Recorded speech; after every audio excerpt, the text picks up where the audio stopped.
अब हम बात करने जा रहे हैं ज्योमेट्रिक सीरीज पे। ठीक है, अभी मैं ज्योमेट्रिक सीरीज के फॉर्मूले की एक्सप्लेनेशन नहीं किया है। ठीक है, ये फॉर्मूला बना कैसे, पहले तो मैं ज्योमेट्रिक सीरीज की बात करूंगा, उसमें कौन कौन से फॉर्मूले हैं उसकी बात करूंगा, कैसे बने उसकी बात अभी नहीं करूंगा, वो थोड़ी सी बाद में करेंगे। ठीक है, चलो भाई, अब पहले तो समझ लो ज्योमेट्रिक सीरीज कितनी तरह की है हमारे पास। तो मैंने लिख दिया आपके पास ज्योमेट्रिक सीरीज। ठीक है, अच्छा, ज्योमेट्रिक सीरीज का क्या मतलब है? Sum of the terms of a geometric sequence. सही। अब जी ज्योमेट्रिक सीरीज दो तरह की, सबसे पहले एक होती है फाइनाइट। ठीक है, यानी उसकी नंबर ऑफ टर्म्स फाइनाइट हो। जी सही, एक हद तक जाए और फिर रुक जाए।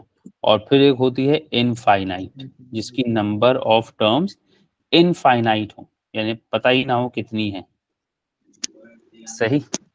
जी अच्छा, फिर इसमें भी दो काम होते हैं कि फाइनाइट वाली दो तरह की होती है। फाइनाइट में एक सीरीज होती है डिक्रीजिंग और एक जो सीरीज डिवाइड हो होती रही होती है है, हाँ, डिवाइड हो रही होती है, उनका रेशियो कम होता है, लाइक वन हाँ, से कम होता है। लेस देन वन होता है। और एक होती है इंक्रीजिंग। डिक्रीजिंग का मतलब होता है जिसका common ratio less than one हो, और जी, इंक्रीजिंग में common ratio greater than one होता है। ग्रेटर देन वन है। सही है। अब क्योंकि मैंने आपसे कहा फाइनाइट है आपकी सीक्वेंस, तो डेफिनेटली उसमें नंबर ऑफ टर्म्स कुछ होंगी, 10 12 15 20 25 30, तो वो एस एन तक होता है। यानी अगर इसके सम की बात करूंगा ना, तो वो कहलाता है एस एन। सही है। जी जी अच्छा, जो इनफाइनाइट सीक्वेंस होती है ना, इनफाइनाइट सीक्वेंस हमेशा एक ही तरह की होती है, दैट इज ऑलवेज डिक्रीजिंग। सही। ठीक। इनफाइनाइट सीक्वेंस हमेशा डिक्रीजिंग होती है। ठीक है, और इसमें जो कॉमन रेशियो होता है वो हमेशा लेस देन वन ही रहता है। सही। जी इसका जो सम जो शो किया जाता है उसको हम लिखते हैं सम टू इन्फिनिटी।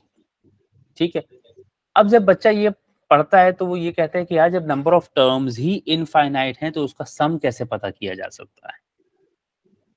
ठीक है ना। जी यानी अब जी एक जी सीरीज है, 10 टर्म्स तक गई है, उसका सम कर रहे हैं, समझ में आता है। 20 टर्म्स तक गई है, उसका भी सम कर रहे हैं, समझ में आता है।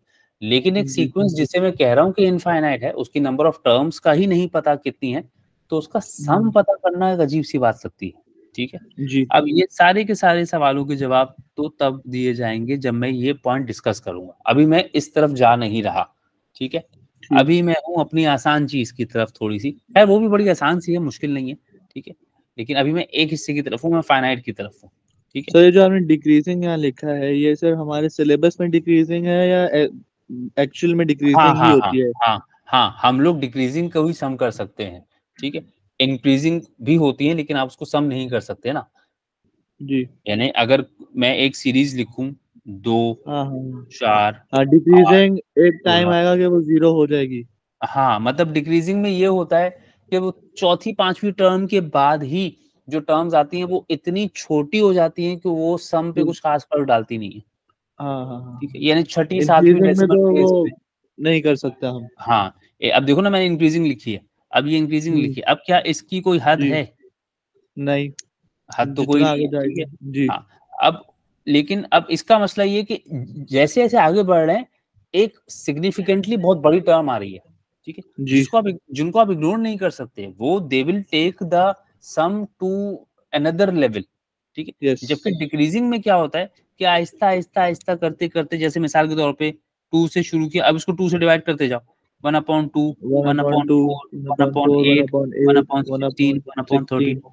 ठीक है, जी। अब कुछ हद तक तो ये वैल्यूज मैटर करेंगी, उसके बाद वैल्यूज इतनी जी छोटी होना शुरू हो जाएंगी कि आप कहेंगे यार इनसे वो, कोई सेंस फर्क नहीं पड़ा। हाँ, वो सही है। वन भी डिफरेंस नहीं कर पाएगा, वो वन का हाँ, भी। मतलब वो कोई डेसिमल प्लेस को जाकर तंग जी करेगा, कोई चौथी पांचवी जी डेसिमल प्लेस को जाकर तंग करेगा, वहां तक कौन देखता है? ठीक जी है, तो इसलिए सम टू इन्फिनिटी आपको, आप बेशक कह लें कि वो अप्रोक्सीमेट सम है, लेकिन वो एक्चुअल सम तो खैर सीधी सी बात है, वो मैटर ही नहीं कर रहा होता। ठीक है, जी तो आप कहते हैं कि ठीक है जी, अंदाजे के मुताबिक 1.5 आ गया तो आ गया, अब उसके आगे 1.53 था तो आप कहते हैं 1 पॉइंट के बाद 5 तक की खैर है, 3 को गोली मारो। ठीक है, जी तो खैर ये लॉजिक है उसकी। चलो अच्छा, खैर अब उसके फॉर्मूले पे और बाकी बातें फिर कल करूंगा। खैर ये बात तो फिर हो ही गई कि वो डिक्रीजिंग है, इन्फिनिटी तक है, तो उसका सम कैसे आ जाता है, कि वो आपको पता है कि वो आगे जाके टर्म्स बहुत छोटी हो जाएंगी, इसलिए फर्क नहीं पड़ेगा। ठीक है। अच्छा, अब मैंने अभी तुम्हें फॉर्मूला एक्सप्लेन नहीं किया है, तो इसलिए क्या क्यों कैसे ये भी आंसर अभी फिलहाल नहीं दूंगा। ठीक है, अभी सिर्फ थोड़ा सा फॉर्मूले के साथ फेमिलियर करूंगा पहले, कि जरा पहले ये फॉर्मूला हजम हो जाए, फिर उसके बाद अब एस एन इक्वल्स टू ए, ये मैंने आर लेस देन 1 लिखा है ना, 1 minus r n upon 1 minus r. ठीक है, अब ये सब कैसे आया, क्यों आया, ये बातें जब मैं एक्सप्लेनेशन इसकी कर रहा हूँ तो समझ में आएंगी, अभी मैं उसके एक्सप्लेनेशन में नहीं गया। ठीक है, तो ये कैसे है और क्यों है, इसके अलावा की बात अभी हम कर रहे हैं। ठीक है, अच्छा अभी देखो इतनी बात भूल गए ना। हाँ, अब इसको याद कैसे रखते हैं। अब मैंने आपसे कहा ना आर लेस देन 1 है, तो आपने इसको 1 माइनस आर रखा है। ठीक है, ताकि आपका डिनोमिनेटर पॉजिटिव रहे, आप ऐसे याद रखने के लिए एक टेक्निक बता रहा हूँ कि आपको अपने डिनोमिनेटर को पॉजिटिव रखना है।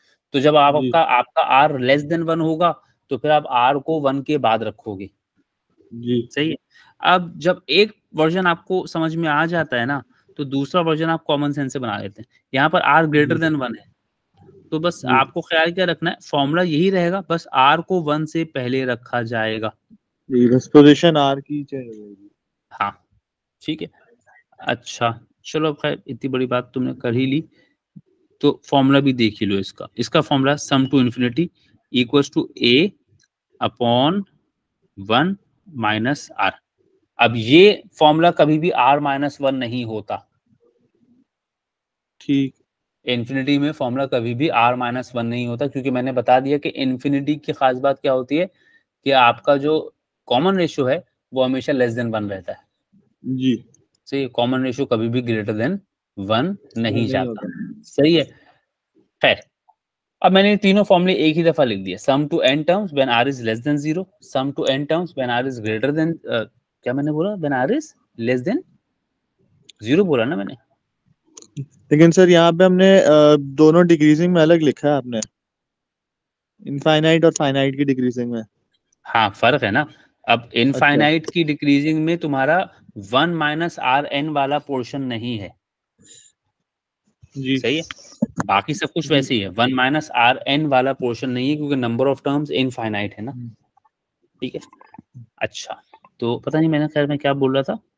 खैर हाँ, एक मैंने तुम्हें फॉर्मूला बता दिया जब आर लेस देन 1 है, एक मैंने आपको बता दिया जब आर आपका ग्रेटर देन 1 है, और फिलहाल इन्फिनिटी का फॉर्मूला भी लिख दिया। 3 फॉर्मूले हैं सम के। सही है, sum of a geometric series के। ठीक है। अच्छा, लेकिन मैं कह रहा हूँ कि जो आपने फाइनाइट में डिक्रीजिंग में आपने आर ग्रेटर देन लिखा है, और इनफाइनाइट में डिक्रीजिंग में आपने अलग अलग लिखा है, लाइक जो ग्रीन से लिखा है वो भी अलग है।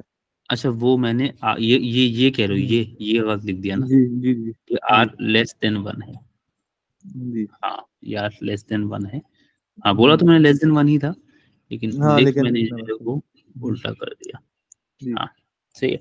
आर डिक्रीजिंग में तो हमेशा ही लेस देन 1 रहेगा, यानी कि हाँ, हमको ये मेंशन करने की जरूरत भी नहीं पड़ती। ठीक है, मतलब बाय जी डिफॉल्ट पता होता है। ठीक है, और जी फिर जी, जब कॉन्सेप्ट क्लियर हो तो आपको पता होता है क्या वो लेस देन 1 क्यों है। ठीक है। अच्छा, अब ये 3 फॉर्मूले तो पहले मैं इस तरफ साइड में लिख दूं ना तुम्हारे लिए, कि एक एस एन का एक फॉर्मूला है a into 1 minus r n upon 1 minus r. जब भी ये फॉर्मूला लिखो तो साथ में मेंशन जरूर कर लो आर इज लेस देन 1। ठीक है, उसके बाद s n equals to a r n minus 1 upon r minus 1। जब भी ये लिखो तो इसको कह लो आर इज ग्रेटर देन 1। सही है। अच्छा, जब आपको वैल्यू सारी पता होती है ना, और आप सम पता कर रहे होते हैं, तो फिर अगर आप इसको आगे पीछे कर भी देते हैं ना, तो फर्क इसलिए नहीं पड़ता, क्योंकि ऊपर भी माइनस स्विच हुआ हुआ है और नीचे भी माइनस स्विच हुआ हुआ है। जी जी जी जी, ठीक है, लेकिन बहरहाल ऐसा करने का मशवरा हम देते नहीं, हम कहते नहीं जी आप फॉर्मूले के अकॉर्डिंगली ही जाएं, कभी किसी वजह से फंस जाएं। सही है। अच्छा, अब ये 3 फॉर्मूले हैं। ठीक, ज्योमेट्रिक सीरीज के ये 3 फॉर्मूले हैं। अभी मैंने समझाया नहीं कि ये बने कैसे। ठीक है, अभी मैं सिर्फ फॉर्मूले के साथ थोड़ा वो हो जाऊंगा, फिर फॉर्मूले की एक्सप्लेनेशन पे आ जाएंगे। ठीक है, अच्छा, अब आसान से सवाल, अभी जो तुम्हारा पहला हिस्सा है उसमें हम लोग बात कर रहे होंगे फाइनाइट के हवाले से, सही है। अभी जो जी। दो हिस्से हैं इसके ना, मतलब मैंने तो अभी एक ही दफा में सारे फॉर्मूले मेंशन कर दिए ना। ज्योमेट्रिक सीरीज को दो अलग अलग हिस्सों में पढ़ाया जाता है। फाइनाइट सीक्वेंस का सम अलग करके पढ़ाया जाता है और इनफाइनाइट ज्योमेट्रिक सीरीज का सम अलग करके पढ़ाया जाता है, ठीक है। लेकिन अब वो मैं थोड़ा सा जल्दी इसलिए कर रहा हूँ कि थोड़ा टाइम मैनेज हो जाए, ठीक है। तो अच्छा क्या है, अब पहला सवाल कह रहा है find the sum of the first 12 terms of the geometric series. एक सीरीज दी हुई है 3 प्लस 6 प्लस 12 प्लस 24 और प्लस के बाद डॉट्स लगे हुए हैं, सही है। और कह रहे हैं find the sum of the first 12 terms, find the sum of the first 12 terms. अब सवाल ने कहीं भी मेंशन नहीं किया कि ये एपी है कि ये जीपी है, सही है। एक सीरीज आपको दे दी उठाकर और आपसे कह दिया उसकी 12 टर्म्स तक का सम बता दीजिए, बस दैट्स इट, इतना बोला, सही है।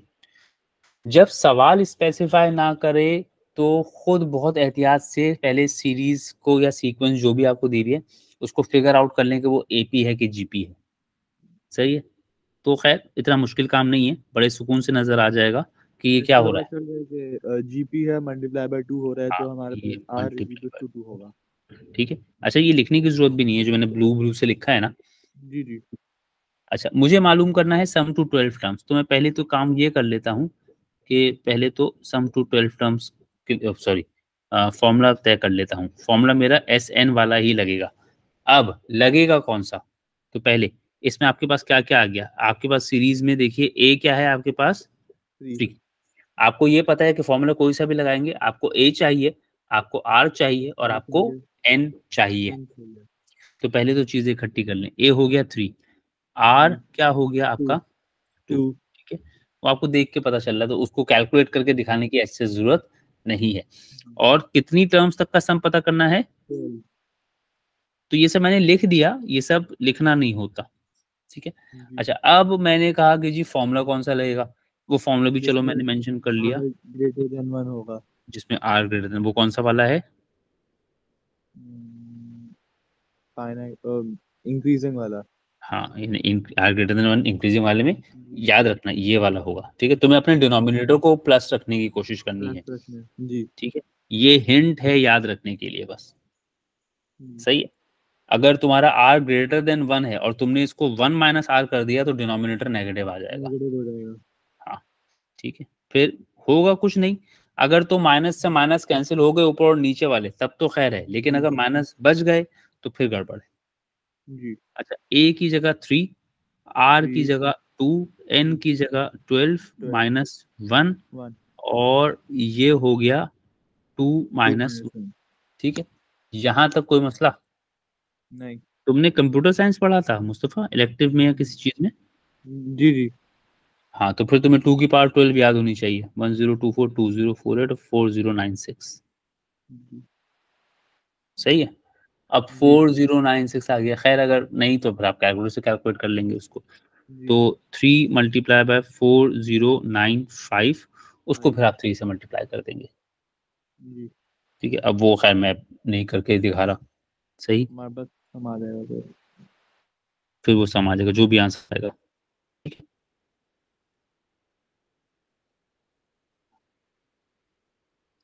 अच्छा इसमें कुछ और नहीं हो सकता, हाँ यही सीधा तरीका, बेसिक सी बात है। Problems progression is 9 times the first term, ये मैं लिखूंगा, ठीक है। क्या कह रहा है, the third term of a geometric progression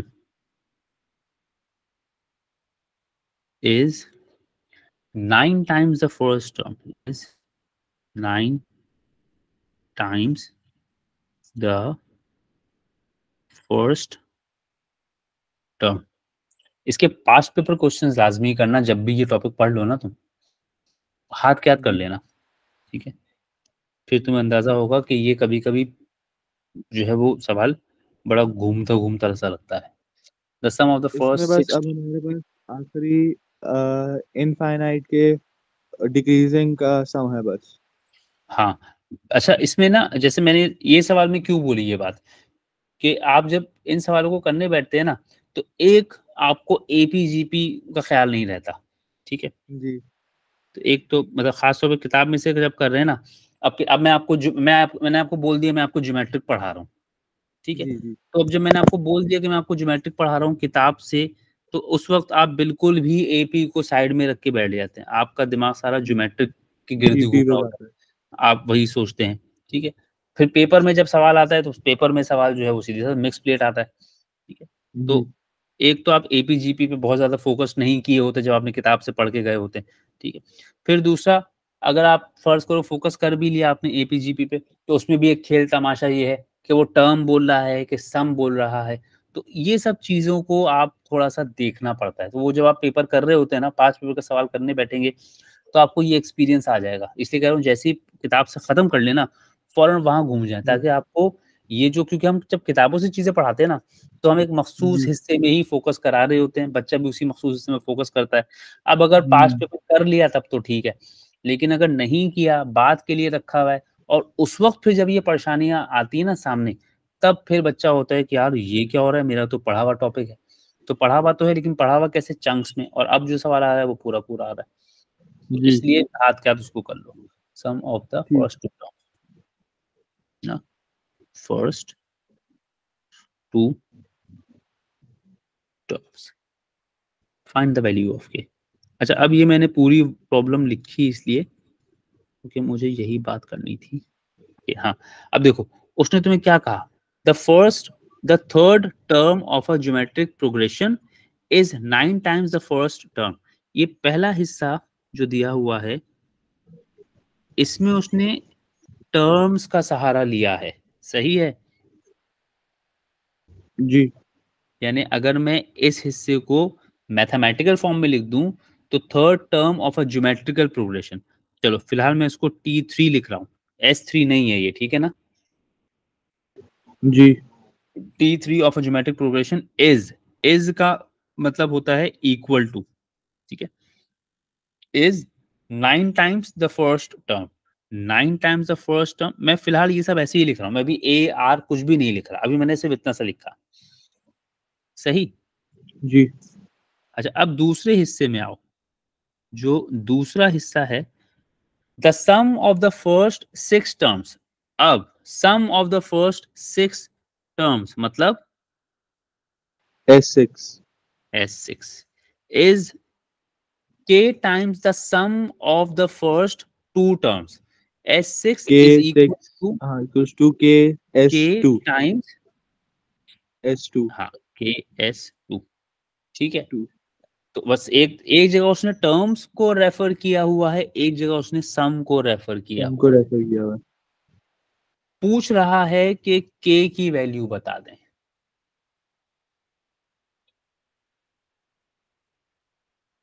यानी एक अलग ही वेरिएबल उसने पूछा है विच इज के, जी ठीक है। अब मैंने तुमको दिया हुआ क्या क्या है, मैंने जो लिखा है मैं वही लिख रहा हूँ अभी नीचे, T3 equals to 9 times T1, एक चीज ये आ गई, और एक चीज जी S6 इक्वल्स टू K के टाइम्स S2, टाइम एक एस चीज टू ये आ गई। अब बताओ भाई, जब ये पहले रिलेशन को तुम जो है वो थोड़ा सा ओपन करोगे, तो तुम्हारा क्या ख्याल है, इसमें क्या क्या वेरिएबल आ जाएंगे। जी सर जो पहला रिलेशन जब तुम उसको ओपन करोगे, T3 ji equal to 9 times T1 वाला, तो उसमें तुम्हारे ख्याल में जी क्या क्या वेरिएबल्स आ जाएंगे, या कोई वैल्यू आ जाएगी, क्या आ जाएगा। एन आ जाएगा उसके अंदर और डी आर आर आ जाएगा ए और आर आ जाएगा। एन भी आएगा, नहीं ए आर आ रहेगा बस। ई और आर, यानी मोस्ट प्रोबेबली बिल्कुल ठीक तुमने बोला अभी फिलहाल, कि पहले रिलेशन को अगर देखूं तो पहले रिलेशन में ए और आर आ जाएगा, सही है। जी ये यहाँ तक बात बिल्कुल तुमने सही बोली, ठीक है। बिगिनिंग में आप इतना ही सोच सकते हैं। अब जरा दोबारा सोचो, क्या वाकई ए आएगा?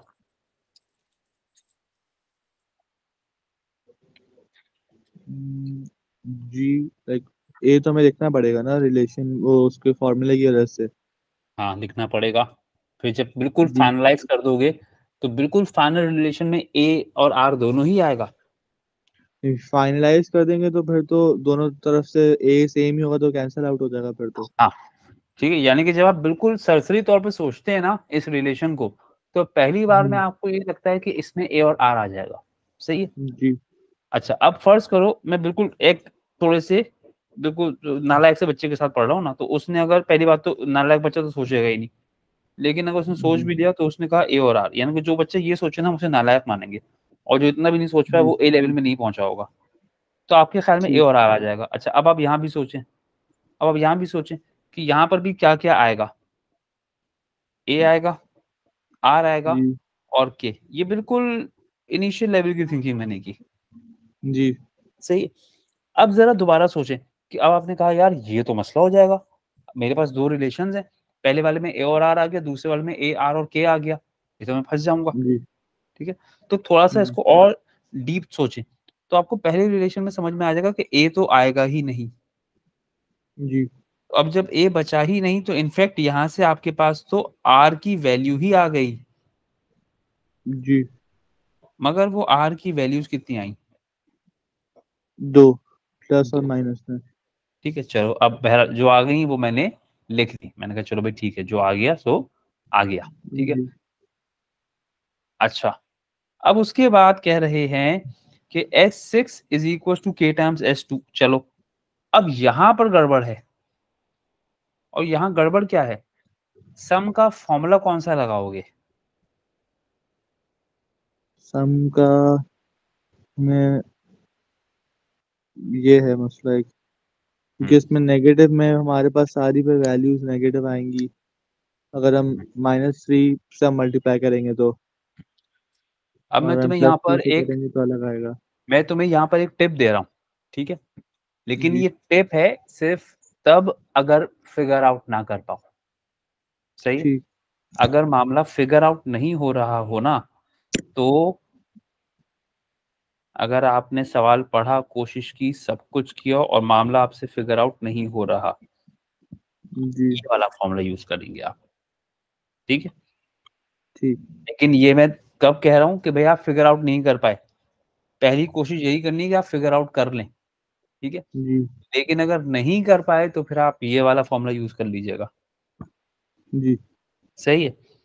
अच्छा, अब आ, यानी कि हम फॉर्मूला तय करते हैं तब जब हमको ये पता हो कि ये इंक्रीजिंग सीक्वेंस है कि डिक्रीजिंग सीक्वेंस है। जी, सही है। सवाल ने तुमको बताया हुआ है कि ये किस तरह की सीक्वेंस है, इंक्रीजिंग कैसे पता चला? के टाइम्स, मतलब के 9 टाइम्स ज्यादा है, हाँ, मतलब T3 जो है वो T1 से 9 टाइम्स ज्यादा 9 है। टाइम्स ज्यादा है। सही है, यानी जी, बाद वाली टर्म पहले वाली टर्म से अच्छी खासी बड़ी हो गई है। जी, सही है, तो आप वहां से समझ गए कि it's an increasing geometric sequence. सही है, जी, यानी अब आपने फिगर आउट कर लिया ना, अब तो आपका पक्का हो गया कि हाँ भाई यही फॉर्मूला। ठीक है, हम्म, लेकिन अगर कभी खुदा ना खास्ता अल्लाह ना करे नहीं फिगर आउट कर पाए, तो समझ लो डिफॉल्ट फॉर्मूला हम ये यूज करते हैं। ठीक है, ठीक, लेकिन बार बार कह रहा हूं कि ये सिर्फ तब जब फंस गए, कोई हिंट नहीं जी, मिल रही, तब।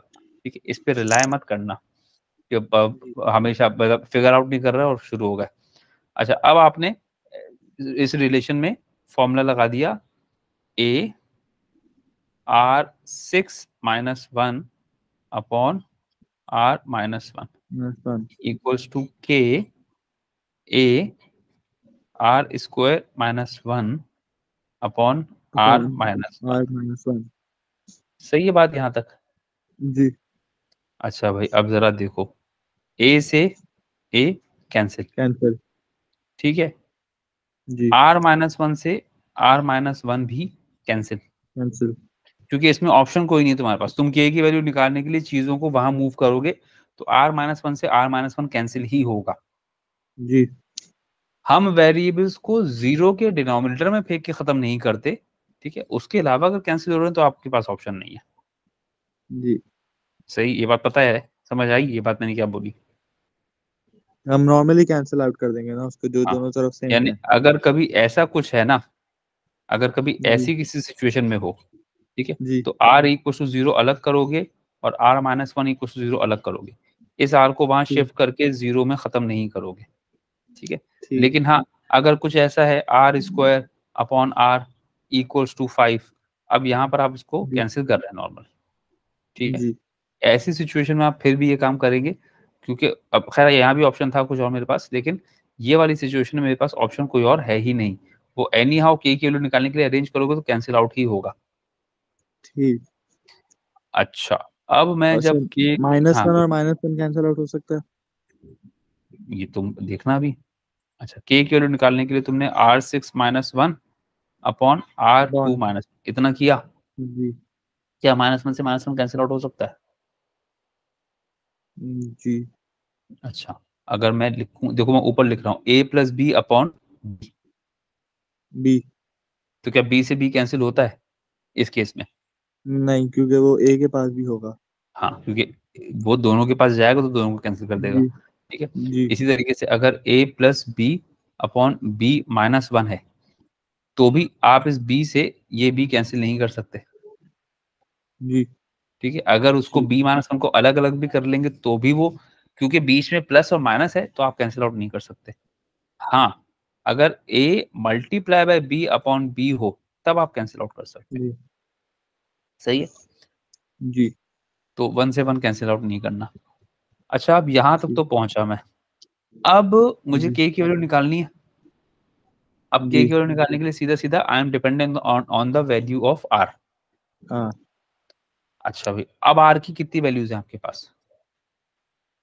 2। कौन सी यूज करूं? 3+3 वाली। ठीक है, ये तुमने अंदाजा लगा लिया क्योंकि तुम्हें पता था तुम्हारा जो ज्योमेट्रिक सीरीज है वो ग्रेड अपना इंक्रीजिंग है। सही है मुस्तफा, आवाज आ रही? एक सेंसर मैं आपको बताता हूँ, एक सेकंड। हाँ।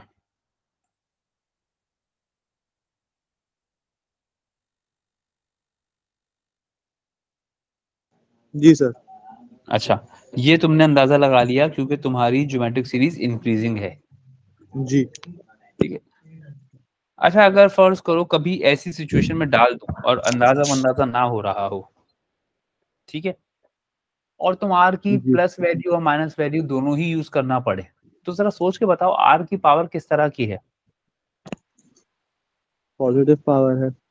आर की पावर इवन है, जी ठीक है। उसको तुम प्लस का 3 दो या माइनस का 3 दो, उसको फर्क नहीं पड़ेगा, जी ठीक है। और अगर खुदा ना खास्ता कभी पावर ऐसी हो ना कि ऑड है और आपको ये जी भी नहीं पता चला हो कि आपकी ज्योमेट्रिक सीरीज इंक्रीजिंग है कि डिक्रीजिंग है, तब आपको दोनों वैल्यूज को रख के वैल्यूज कैलकुलेट करना पड़ेंगी। जी सही है?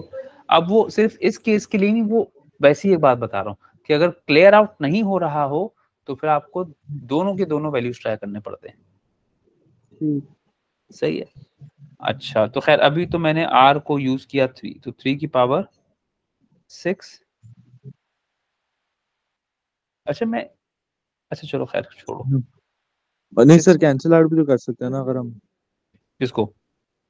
मतलब आर की पावर दोनों कैंसिल आउट तो नहीं होंगी ना, जो उसमें अभी तो -1 नहीं भी है। होंगे ना, अभी तो डिवीजन नहीं लग रही ना क्योंकि -1 भी है। जी, -1 भी है। ठीक ठीक। हाँ।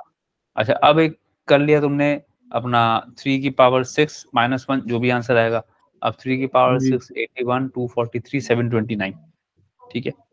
तो ठीक। फिर भी चेक कर लेना, मैंने अंदाजे से बोला 729 -1 अपॉन 9 -1, तो ये हो गया 728 डिवाइड बाय 8, 8/20। तो जी ये 9 और 191। सही है।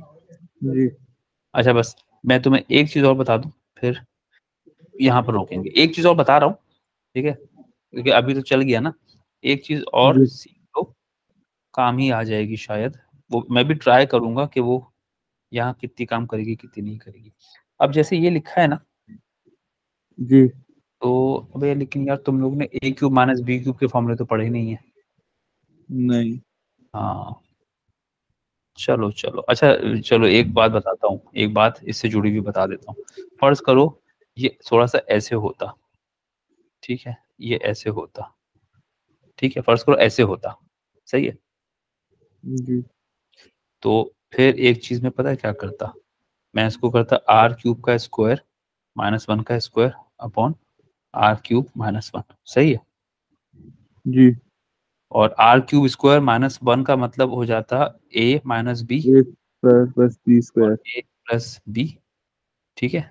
जी और फिर ये आर क्यूब माइनस 1 ये इससे कैंसिल होता और मैं इसको आर क्यूब प्लस में बचा ठीक लेता। ठीक लेकिन हाँ, क्योंकि वो ठीक। ए स्क्वायर माइनस बी स्क्वायर वाला पढ़ा हुआ है ना, हम लोगों ने ए क्यूब माइनस बी क्यूब भी पढ़ा होता है, तो हम वाला फॉर्मूला यूज करते हैं ना, तो ऊपर का आर स्क्वायर माइनस 1 और नीचे का r square minus 1 cancel out हो जाता है हमारा। लेकिन खैर तुम लोगों का फॉर्मूला है ही नहीं।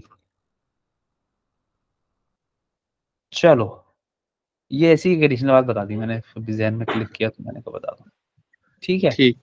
तो जी इसलिए बस ये तुमने देखा ना कि कितनी बातों में एहतियात करना पड़ा, आर की वैल्यू की वजह से आपको फॉर्मूला देखना पड़ा जी। और उसको यूज करते हुए भी थोड़ी सी एहतियात करनी पड़ी। तो इसमें बस थोड़ी सी एहतियात है, वरना इसमें कुछ इतना मुश्किल नहीं है, सिर्फ एहतियात है। तो वो जितना